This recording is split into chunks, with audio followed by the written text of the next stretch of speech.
What's the meaning of bedroll?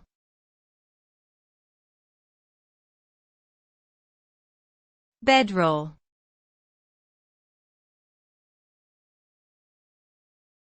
Bedroll.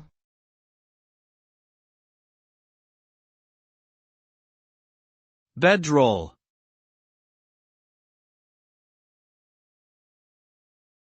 Bedroll.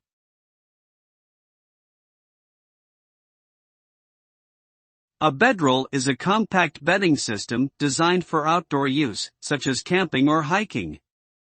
It typically consists of a narrow, insulated mattress, a sleeping bag, and sometimes a pillow, all rolled up together for easy transportation.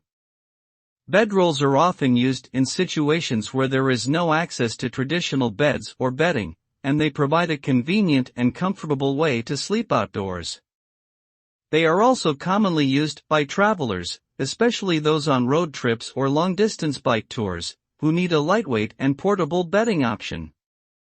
In essence, the bedroll is a versatile and practical solution to sleeping needs when traditional beds are not an option.